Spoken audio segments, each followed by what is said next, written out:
چیز ہے نا دودھ، اتنی زبردست چیز ہے، لوگ دودھ کی قدر نہیں کرتے حقیقت میں. اب بات چل پڑی ہے تو بتا دوں، تین طرح سے دودھ کی ناقدری ہو رہی ہے ہمارے معاشرے میں، 3 طرح سے. پہلی ناقدری، دودھ کو بوائل کیا جاتا ہے، تازہ دودھ نہیں پیا جاتا، یہ ناقدری ہے. آپ کو قدرت نے جس انداز میں دودھ دیا ہے نا اسی میں پیو. بوائل کر کے اس کی جو اجزائے ترکیبی ہے نا اس کو چینج بولو نا نہیں کرو. ہمارے نبی نے، میرے علم میں کوئی ایسی حدیث نہیں ہے زندگی میں کبھی دودھ ابال کے پیا ہو. ڈاکٹر کو اعتراض ہوگا، یہاں کوئی ڈاکٹر بھی بیٹھے ہوئے ہوں گے، کیسے مشورے دے رہا ہے، جراثیم پلا رہا ہے ہم کو. تو دودھ جب نکلتا ہے اس میں جراثیم نہیں ہوتے، بعد میں پھر جراثیم آتے ہیں اس کے اندر، جب رکھا رہے گا تو جرمز بھی آتے ہیں. تو نکالو پی جاؤ. بات آ رہی ہے سمجھ میں؟ ہمارے نبی کیسے دودھ پیتے تھے؟ ادھر بکری سے دودھ نکالا، اونٹنی سے دودھ نکالا، صحابی آپ کے سامنے لائے، آپ نے اس کو پی لیا. پھر دودھ بنتا ہے. سمجھتے ہو نہ پینے سے بہتر ہے ابلا ہوا پی لو. تو ایسا نہیں کہ وہ بوائل دودھ چھوڑ دیں، لیکن جو فائدہ کچے دودھ میں ہے تازہ، یہ تجربہ کیے کہ لیبارٹری ٹیسٹ نہیں بتا رہا میں آپ کو، یہ مشاہدہ ہے، کر کے دیکھو پتہ چلے گا. بوائل دودھ آسانی سے ہضم نہیں ہوتا. کچا تازہ دودھ جو گرم گرم تھنوں سے نکلتا ہے پی جاؤ فوراً نکال کے. لیکن وہ کون کرے گا؟ ایکچولی بکری پالنی پڑتی ہے، گائے بھینس، اور ایکچولی ہے تو مرو پھر. جو خدا نے جو تمہیں نعمتیں دی ہیں وہ تم استعمال نہیں کر رہے. دیکھو میں بار بار کہتا ہوں، نیچر کبھی تبدیل نہیں ہوگی چاہے سائنس کتنی ترقی کر جائے. تو فطرت چینج بولو بھائی نہیں ہو. اللہ نے ہمیں جو چیزیں کھانے کے لیے دی ہیں، اب دیکھو دیسی مرغی کا ذائقہ ہی الگ ہے، اس کی طاقت ہی الگ ہے، وہ نیچرل ماحول میں پلتی ہے. اس کا سوپ بنا کے پیو، ہڈی چباؤ چبے گی نہیں. فارمی چکن پتہ ہی نہیں چلتا ہڈی شروع کہاں سے ہو رہی ہے، اس کی گوشت ختم کہاں ہو رہا ہے، ہڈی شروع کہاں ہو رہی ہے. ایسی مرمری سی ہڈیاں ہوتی ہیں. اس مرغی کو اٹھا کے یوں پھینکو گے کوئی دوبارہ اٹھنے کی گارنٹی نہیں ہے. تو پنجرے میں پیدا ہوئی، پنجرے میں بڑی، انسانی تصرف ہو گیا نا اس کے اوپر. تو دودھ جس کی اللہ قرآن میں تعریف کر رہا ہے، قرآن میں اللہ نے جن پھلوں کی اور جن خوراکوں کا تذکرہ کیا ہے نا وہ صحت کے لیے بہت بہترین چیزیں، وہ بہترین چیزیں. تو اس میں دودھ کا اللہ کیسا تذکرہ کرتا ہے. ان لکم فی الانعام لعبرہ. ہاں میں بتا رہا ہوں دودھ میں 3 کیا کرتے ہیں انسان، دودھ کے ساتھ 3 ظلم ہوتے ہیں. ایک کم درجے کا ظلم ہے کہ بوائل کر لیتے ہیں اس کو، تازہ نہیں. وہ اگر تازہ نہیں ہو تو پھر بوائل کرنا پڑے گا آپ کو، یہ بھی ذہن میں رکھیں. ایسا نہ ہو یہ گوالے دودھ دے رہے ہیں یہ کچا پینا شروع کر دیں. ان کو تو پتہ نہیں مینڈک نکال چھلنی سے کیا کیا نکالا جاتا ہے، لال بیگ اور مینڈک سب نکل کے ہمارے پاس آتا ہے. یہ جب چھانا جاتا ہے نا تو کچرا تو ہلکی چیز ہے. آپ سمجھتے ہیں اس میں یہ اس لیے چھانتے ہیں کہ تاکہ کچرا نکل جائے. یہ آپ کی حماقت ہے بھائی. میں حیران ہو رہا ہوں آپ کو. آپ مجھے بتاؤ یہ جو گوالے دودھ چھان کے دیتے ہیں کیا کچرا نکال کے؟ یہ مینڈک، لال بیگ، مکوڑے، گوبر، جو گائے کے پیشاب کی چھینٹیں جو گائے بھینس جب پیشاب کرتی ہے نا، اور اپنا بھی پسینہ ہوتا ہے ان کا اس میں گوالوں کا، کیونکہ اتنی بھینسوں کا دودھ نکال کے اپنا پسینہ وسینہ. تو اس کے لیے بوائل کیے بغیر پیا نا تو پھر مر گئے. وہ تو بوائل. تو پہلا دودھ کے ساتھ انصاف یہ ہے کہ وہ کیسے پیا جائے، تازہ. یہ پہلی بات ہے. نمبر 2، دوسرا ظلم کیا ہو رہا ہے، پتی ڈال دیتے ہیں دودھ کو، دودھ پتی بنا دیتے ہیں. دودھ کا کیا ہو گیا، بیڑا غرق. تیسری ناانصافی جو سب سے بڑی ناانصافی ہے، لوگ بڑے فخر سے کہتے ہیں ہم صبح 1 گلاس دودھ پیتے. کب ہیں؟ جب 2 پراٹھوں سے پیٹ بھر چکا ہوتا ہے ان کا. جب 2 پراٹھے کھا کے پیٹ ان کا کیا ہو چکا ہے، بولو بھر چکا. تو اتنا پھوڑنے کے پہ دودھ کا اثر نہیں ہوتا. وہ تھوڑا بہت فائدہ ہوگا وہ تو تباہی ہے. ہم نبی کی سیرت میں دیکھتے ہیں کہ آپ صلی اللہ علیہ وسلم دودھ کیسے پیتے تھے. کیا پورا کھانا کھانے کے بعد پھر آخر میں 1 گلاس دودھ کا یا دودھ پیتے تھے؟ ایسا نہیں ہے.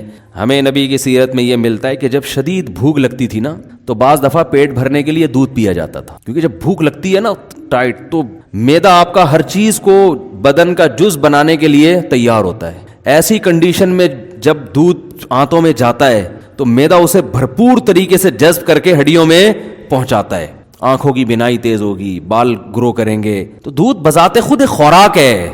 رات کو دودھ اس وقت پیو جب کھانا نہ کھاؤ، رات کو پھر 1 گلاس دودھ پی کے سو جاؤ، یا صبح بہت ہلکا ناشتہ کر کے پھر 1 گلاس دودھ پیو. اور بھوک کے وقت آپ دودھ پیو گے نا تازہ، ایسا ہضم ہوگا کہ بہترین آپ کو صحت بھی بنے گی، بہت طاقت بھی آئے گی جسم میں، آپ کی اسکن اچھی ہونا شروع ہو جائے گی، آپ کے بال گرو کرنا شروع کریں گے، ہڈیاں مضبوط ہونا. بہت ایسی چیز ہے، میڈیکل سائنس اور حکیم بھی بتاتے ہیں، ڈاکٹر بھی، کہ اس سے بہتر اللہ نے غذا پیدا نہیں کی ہے.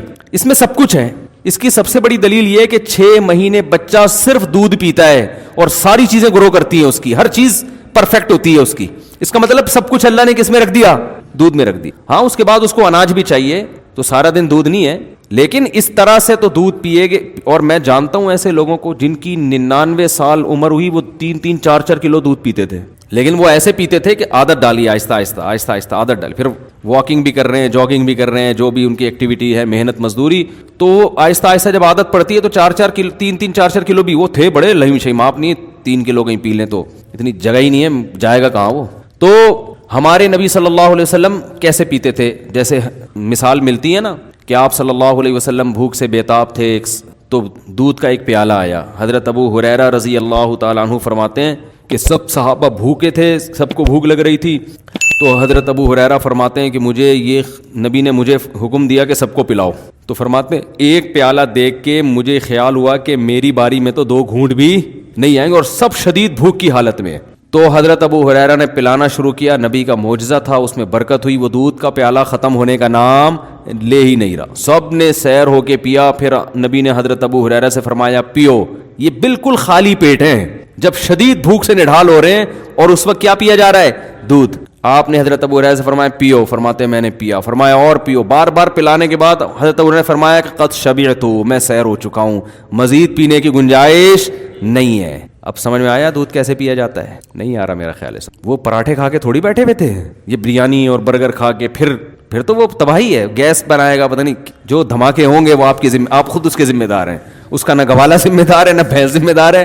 وہی لوگ کہتے ہیں نا دودھ پی کے پتہ نہیں کہ دھماکے شروع ہو جاتے ہیں. تو تبھی صحابہ کرام کی صحتیں تھیں, ان کی تو اتنی خوراکیں نہیں تھیں. آج پروٹین کے لیے کیا پھر ملٹی وٹامن کیپسول بھی لیے جا رہے ہیں, ٹیبلٹ بھی لی جا رہی ہیں, سیرپ بھی پیے جا رہے ہیں. وہ تو کچھ بھی نہیں پیتے تھے, اتنے صحت مند, اتنی زبردست ان کی جو ہے وہ ایکٹیویٹیز ہوتی تھیں, اور ایسا ان کی جان ہوتی تھی. کیا ہے, کھجور کھا رہے ہیں, دودھ پی رہے ہیں اور جو, اور تو کچھ چوتھی چیز, کبھی انار کھا لیا, وہ بھی غریبوں کو میسر نہیں تھا. کبھی انگور کھا لیا, وہ بھی امیر لوگ نہیں کھاتے تھے. 3 چیزیں, کھجور, اناج میں جو, یہ جو جو کی روٹی ہے نا, یہ اناج میں یہ کھا رہے ہیں. کاربوہائیڈریٹ کی جو کمی ہے نا, کارب کی, وہ کھجور سے اور کس سے ہو رہی ہے, جو سے ہو رہی ہے. باقی سارے پروٹین ان کو کہاں سے مل رہے ہیں, دودھ سے مل رہے ہیں. اور تھوڑی بہت جو گندم میں اور کھجور میں رکھا ہوا ہے اللہ تعالیٰ نے, منرلز جو مل رہے ہیں ان کو وہ سارے کھجور سے مل رہے ہیں. آئرن وائرن, یہ اس ٹائپ کی جتنی چیزیں ہیں نا, تو بس یہ 3 چیزیں کھا رہے ہیں فٹ فاٹ. لیکن جب اچھا, ہمیں سیرت میں یہ بھی ملتا ہے صحابہ کی, کبھی انہوں نے دودھ بطور کھانے کے کھایا ہے, دودھ میں کچھ ملایا نہیں ہے, کچھ بھی نہیں ملایا, خالی دودھ. حتیٰ کہ ایک روایت میں آتا ہے کہ نبی کو دودھ میں شہد ملا کے پیش کیا گیا, آپ نے منع کر دیا. منع کرنے کی وجہ یہ تھی کہ مجھے دنیا سے رغبت نہیں ہے, یہ تو بہت ہی خوبصورت مشروب ہو گیا نا, تو دنیا سے بے رغبتی کی وجہ سے کہ 2 چیزیں ملا کے نہیں پیوں گا میں. جائز ہے دودھ میں شہد ملا کے, فائدہ مند بھی ہے, لیکن ہمارے نبی نے بہرحال ایک روایت کے مطابق نہیں پیا کہ خالی دودھ یا صرف شہد, دونوں کا کمبینیشن نہیں. تو ہم دیکھتے ہیں صحابہ کی سیرت میں بھوک لگ رہی ہے تو مکمل دودھ سے پیٹ بھرا ہے بس, اور کچھ بولو نہیں. آج کوئی ایسا کرتا ہے؟ بولتے کیوں نہیں کرتا بھائی, یہ کیسے ہو سکتا ہے خالی دودھ سے پیٹ بھر لے. دوسرا ہمیں یہ بھی ملتا ہے کہ صحابہ کرام نے بھوک کے وقت صرف کھجور کھایا پیٹ بھر کے. پیٹ بھرنے سے مراد وہ والا توند بھرنا نہیں جو ہم لوگ بھر رہے ہوتے ہیں, ان کا پیٹ بھرنا بھی ہمارے حساب سے بہت کم تھا, یعنی جس کو وہ سمجھتے تھے کہ بہت کھا لیا. تو وہ جو سیر ہوتے تھے کھجوروں سے, اس کی بھی حدیث میں مثال ملتی ہے کہ آپ صلی اللہ علیہ وسلم بھوک سے شدید پریشان ہوئے, گھر سے نکلے, راستے میں حضرت ابو بکر ملے, وہ بھی بھوک سے شدید پریشان اور کھانے کو کچھ ہے نہیں. حضرت عمر ملے, وہ بھی بھوک سے شدید پریشان. یہ تینوں صحابہ گئے, تو ایک صحابی کے جب باغ تھا اس میں گئے, تو انہوں نے جب ان کو دیکھا تو فرمایا کہ اتنا, ان کا کھجوروں کا باغات تھے ان کے, فرمایا اللہ کی قسم آج مجھ سے بہتر میزبان اس کائنات میں کوئی نہیں ہے, اور آپ سے بہتر مہمان اس کائنات میں, یعنی کوئی مہمان کسی کے گھر آیا ہو نا تو کچھ معزز ہوتے ہیں, کچھ ایسے ہی ہوتے ہیں, تو آج سے پہلے بھی آج کے بعد بھی اتنے معزز مہمان کسی کو اللہ نے نہیں دیے ہوں گے. بھائی سید الانبیاء اور ابو بکر اور عمر, اور کہا کہ اپنے فخر میں کہا کہ مجھ سے بہتر اس پوری زمین پہ آج کوئی میزبان بھی نہیں ہے جس کو ان جیسے لوگوں کی میزبانی کا موقع مل رہا ہے. اب یہ تینوں حضرات بھوک سے شدید نڈھال ہو چکے تھے, یعنی آپ اندازہ لگائیں نا کتنا صبر کیا ہوگا, اتنی شدید بھوک. تو ان صحابی نے کیا کیا ہے, یہ نہیں کہ بھائی ہم ہوتے بھائی یہاں سے یہ لے آؤ, یہاں سے یہ, کوئی ہمارے یہاں بھوکا مہمان آ جائے آپ ادھر سے 3 برگر اٹھا کے لے آ, وہ ایسے وہ چانپوں کا آرڈر دیا ہوا ہے میں نے, وہ چانپے ہیں نا وہاں سے چانپے لے آ, تو ایسا کر نلی نہاری لیا, مکھن کا تڑکا ضرور لگوا دینا اس میں, پورا ایٹم بم بنا کے نا. ٹھیک ہے, کام کیا ہے ان کے, کام کیا تھے, گھوڑوں پہ سوار جنگ لڑ رہے ہیں, دن میں بھی, راتوں کو پوری رات تہجد پڑھ رہے ہیں. اتنی ٹف ان کی زندگی, محنت مزدوری, ان کو تو بہت کچھ چاہیے تھا نا, اور ہمارا کام کیا ہے, کچھ بھی نہیں. ایک صاحب سے میں نے پوچھا آج کل کیا کہہ رہے ہیں, کہہ رہے کمال, میں نے کہا آج کل کیا کر رہے ہیں, کہہ رہے کمال کر رہا ہوں. میں نے کہا مثلا کہنے جو کچھ نہیں کر رہا وہ کیا کر رہا ہے, کمال کر رہا ہے وہ. جاب کر رہا ہوگا زیادہ سے زیادہ, وہاں جائے گا تھوڑا سا کمپیوٹر میں انگلیوں کو ٹھش پش پش کر کے آ جائے گا وہاں پہ, اور 2-4 اس طرح کی ہلکی پھلکی. اور ورک کسے کہتے ہیں؟ Hard working. ہارڈ ورکنگ یہ ہوتی ہے کہ آپ اپنی گاڑی میں 1 گھنٹہ صدر پہنچے جا کے, ابے تو نے ہلا ہے نہیں, تو بیٹھا بیٹھا اسٹیئرنگ, دماغ تو تیرا تھک رہا ہے, کوئی فزیکل ایکٹیویٹی تو دماغ خراب ہو جاتا ہے ڈرائیونگ زیادہ کرنے سے. ویسے تو بیٹھا ہوا ہے زیادہ زیادہ. آج کل تو گاڑیاں بھی آٹومیٹک آ گئی ہیں, پہلے تھوڑا سا گیئر ویئر چینج کرنے میں مسل تھوڑے سے ہل جاتے تھے نا ادھر ادھر, وہ بھی نہیں ہو رہے. ایک صاحب مجھے کہنے لگے یار مجھے کچھ زکوٰۃ کے پیسے چاہیے. میں نے کہا کیا ہو گیا؟ کہہ رہے ہیں یار میری گاڑی آٹومیٹک ہے, میرے پاؤں تھک جاتے ہیں, میں مینول گاڑی لینا چاہتا ہوں. میں نے کہا اس کو دیکھو, وہ تھک جاتا ہوں نا بار بار, کہہ رہے ہیں وہ کلچ دبا دبا کے نا میری یہ مسل جو ہے نا ان میں پین شروع ہو گیا ہے, تو کچھ میری مدد ہو جائے. تو میں نے کیا کہوں گا اس کو, آپ خود سوچو. تو پین ہو رہا ہے نا کلچ دبا دبا کے. ٹھیک ہے آسائشیں اللہ نے دی ہیں, فائدہ اٹھانا چاہیے, لیکن یہ کوئی اتنی بڑی ٹینشن والے کام نہیں ہے کہ جس سے آپ کے لیے صبح شام چانپے کھاؤ, اب بریانیاں پھوڑو بیٹھ کے, اور یہ کرو اور وہ کرو, اتنے پراٹھے پھوڑو, یہ نہیں ہوتا. تو صحابہ کے کام بہت زیادہ, اور خوراک کیا دیکھیں, کبھی دودھ سے پیٹ بھر رہے ہیں, یہ ہلکی خوراک بولو نہیں ہے. یہ جو دودھ سے پیٹ بھر رہے تھے نا, یہ معمولی چیز نہیں ہے. یہ دودھ ان کی رگوں کو تر کر رہا ہے, ان کی جو جس چیز کی باڈی میں کمی ہوئی ہے اس کمی کو پورا کر رہا ہے. یہ فیٹ نہیں پیدا ہونے دے رہا.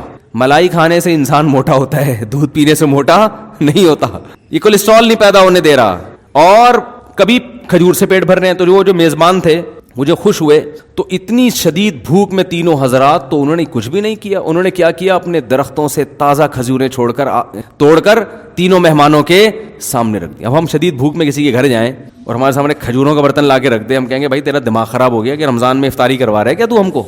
میں یہ بتا رہا ہوں کہ ہماری صحتیں برباد کیوں ہو رہی ہیں. جو اصل خوراکیں تھیں اس کو ہم نے خوراک سمجھنا چھوڑ دیا ہے.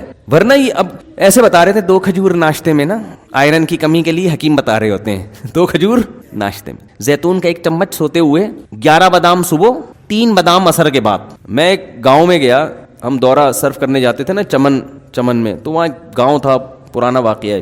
تو میں دیکھتا تھا کہ وہ لوگ, ان کے ہاں خشک میوہ بہت ہوتا ہے, تو وہ اخروٹ کی پلیٹ رکھی ہوتی تھی, بادام کی پلیٹ رکھی ہوتی تھی, پوری پلیٹ کھا جاتے تھے بیٹھے بیٹھے. اور یہ جو بادام ہوتے ہیں نا پوری پلیٹ کھا جاتے تھے. میں کہتا تھا ہمیں تو بتایا گیا 11 بادام چھیل کے یہ کیا ہو رہا ہے, لیکن ان کی صحتیں کیسی ہوتی تھیں, زبردست. وجہ اس کی ہے کہ بھائی وہی کھا لی, بس یہی کھا لیا, آج بادام ہی کھا لیے بہت ہو گیا, اور پھر محنت بہت کرتے تھے.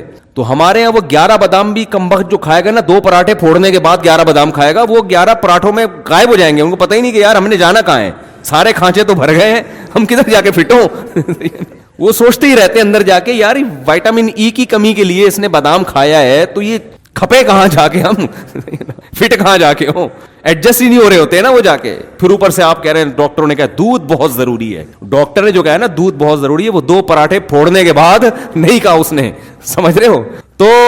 تو نبی صلی اللہ علیہ وسلم کے سامنے انہوں نے کھجوروں کی اپنی تر کھجوریں لا کے آپ کے سامنے رکھ دی. آپ صلی اللہ علیہ وسلم, کتنی شدید بھوک تھی آپ کو, آپ نے, اور آپ تجربہ کر کے دیکھیں, شدید بھوک میں تازہ کھجوریں بڑا مزہ کرتی ہیں. اتنا مزہ آتا ہے نا, کیونکہ ایک دم انرجی آتی ہے اس میں, جو ہے وہ نشاستہ بھی ہے نا کھجور میں, تو ایک دم طاقت آتی ہے باڈی کے اندر.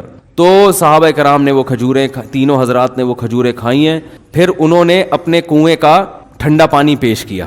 حکیم ڈاکٹر کہتے ہیں نا کھانے کے بعد پانی نہ پیو, تو وہ اس لیے کہتے ہیں کہ کھانا اتنا کھا چکے ہوتے ہیں کہ پانی بھی جگہ تلاش کر رہا ہوتا ہے, اس کو بھی نہیں ملتی. لیکن نبی کی سیرت سے ملتا ہے کہ جب آپ نے پیٹ بھرنا اس زمانے کے لحاظ سے, جو 1/3 پیٹ جس کو کہتے تھے, تو اس کے بعد آپ نے پانی بھی پیا ہے, کیونکہ پانی کا مزہ ہی کھانے کے بعد آتا ہے. یہ بھی نیچرل ہے. یہ جو لوگ کہتے ہیں نا کھانے کے بعد پانی پینا خلاف سنت ہے, ایسی کوئی بات نہیں ہے. کھانے کے بعد پانی پینا نیچرل ہے, انسان کی فطرت ہے, اس کا دل چاہتا ہے پانی پینے کا, اور مزہ ہی اس وقت آتا ہے.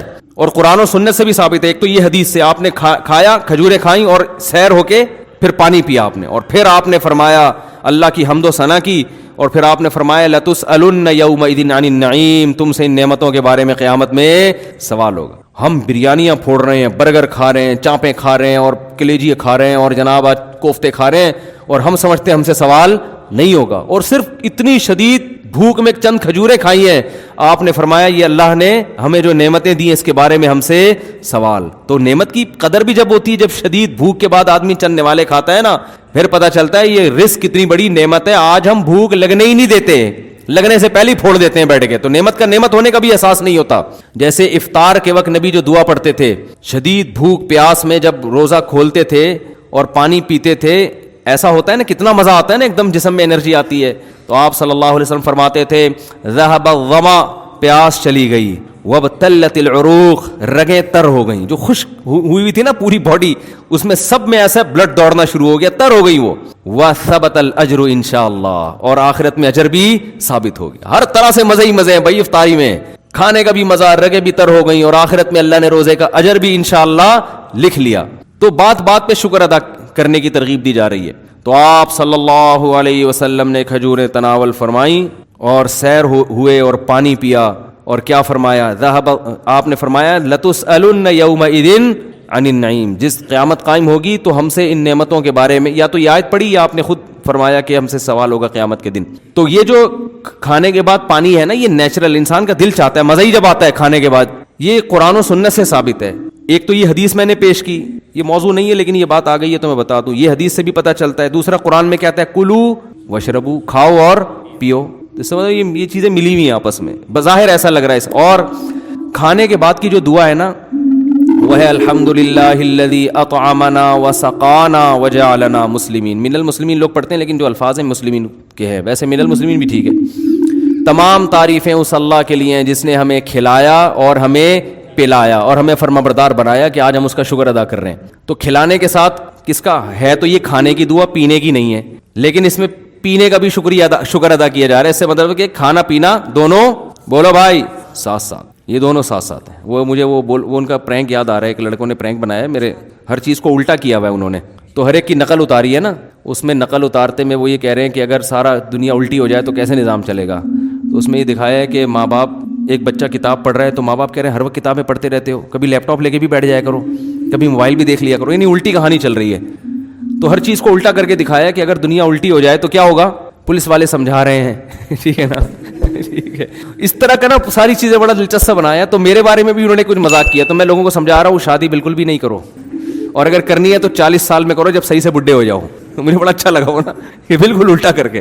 تو اگر میں آپ کی باتوں میں آ گیا نا تو میں یہی بیان کروں گا, بھائی بالکل نہیں کرو. کیا ضرورت ہے بکھیڑوں میں پڑھنے کی, کرنی بھی ہے تو 40 سال میں جب میچور ہو جاؤ اور بالکل اب مرنے کے قریب ہو جاؤ تو پھر کر لو. اور عام طور پہ بہت سے لوگ یہ باتیں کر بھی رہے ہوتے ہیں, لیکن آپ کو چونکہ میرے اسٹائل میں عجیب سی اس لیے لگ رہی ہے کہ یار یہ کبھی ایسی باتیں کرتا نہیں ہے. تو مجھے بڑا اچھا لگا تھا, میں نے ان کو بلا کے پھر ان کا تھوڑا سا ان کو بتایا کہ مجھے بڑا اچھا اسٹائل لگا آپ کا. خیر وہ ہیں بھی دیندار نا تھوڑے سے, اچھے, یعنی کوئی بے حیائی نہیں ہوتی ان کے جو وہ اس طرح کے وہ کرتے ہیں. خیر, تو اللہ تعالیٰ نے کھانے, میں بتا رہا تھا کہ دیکھو دودھ پینا سمجھ میں آ گیا. تو میں یہ عرض کر رہا تھا کہ جو فطری چیزیں ہیں, نیچر ہے, وہ چینج نہیں ہوتی. اب بچوں کو بچوں جیسا ماحول چاہیے, اور بڑوں کو آج بھی کھجور بھی چاہیے, دودھ بھی چاہیے, اناج بھی چاہیے. بغیر بیڑا غرق کر دے گا اس اناج کا. جس کنڈیشن میں, جس فارم میں اللہ نے دیا ہے نا, اسی فارم میں کھانا پڑے گا آپ کو. تو آپ دودھ اگر چاہتے ہو نا فائدہ اٹھاؤ تو تازہ دودھ پیو, لیکن اس ٹینشن میں لوگ پڑتے اس لیے نہیں ہے کہ اس کے لیے بھینس پالنی پڑتی, یا بکری پالنی پڑتی ہے, یا اونٹنی پالنی پڑتی ہے, یا گائے پالنی پڑتی ہے. تو پال لو, کیا جا رہا ہے بھائی, صحت سے بڑھ کر کوئی چیز ہے. اتنا پیسہ تم نے بحریہ ٹاؤن میں لگا دیا پلاٹ لینے کے چکر میں. یار ایک چھوٹا سا کچا پلاٹ لیتے, ایک بندے کو اجرت پہ بھینس دے کے رکھتے کہ یار یہ ہمارے گھر کا تازہ دودھ بھینس سے آئے گا, جو بچے گا وہ بیچ دیں گے اور تیری اجرت بھی یہیں سے نکلے گی, جو بکے گا اسی سے تیری تنخواہ, یہ گوبر شوبر تو نے صاف کرنا ہے. تو اس میں کیا جا رہا ہے. لیکن اصل بات یہ کہ صحت کی فکر نہیں ہے, دل اٹکا ہوا ہے اس سریے میں جو آپ کے مکان میں ڈالا جائے گا. جو ہڈیوں میں سریا ڈالنا, جو دودھ جو ہے نا آپ کی ہڈیوں میں سریا پیدا کرتا ہے, وہ بالکل غافل ہو گئے ہیں اس سے. وہ سمجھ رہے ہم جیسے ہیں قیامت تک ایسے ہی رہیں گے. وہ جب بحریہ ٹاؤن میں آپ کا گھر تیار ہوگا نا, آپ کی ہڈیوں میں ٹک ٹک کی آوازیں آ رہی ہوں گی اس وقت. ایک صاحب میرے پاس آئے, کہہ رہے یار میں تو اچھا بھلا تھا, میں پتہ نہیں اب سردے سے اٹھتا ہوں تو 2-3 ٹک کی آوازیں آتی ہیں. کہہ رہے پہلے تو میں ان کا یہ نہیں کہنا چاہ رہے تھے, پہلے میں سمجھا دائیں بائیں سے کہیں سے آ رہی ہیں, تو پتہ چلا کہ اپنے گھٹنے سے آ رہی ہیں یہ. تو میں نے کہا بس اب ایک گھٹنے سے آئی ہیں, اب اس کو صحیح کرنے میں لگو گے تو تھوڑے دنوں میں دوسرے گھٹنے سے بھی ٹک کی آواز آنا شروع, اور پھر کمر سے بھی ٹکا ٹک کی آوازیں آنا شروع ہو جائیں گی. پھر میں نے کہا چیئر لا کے بیٹھ جاؤ گے تھوڑے دنوں میں یہاں پہ. تو وہی ہے, صحتوں کی ایسی کی تیسی کر کے چھوڑی ہوئی ہے, پھوڑتے جا رہے ہیں. خیر میں تو جلدی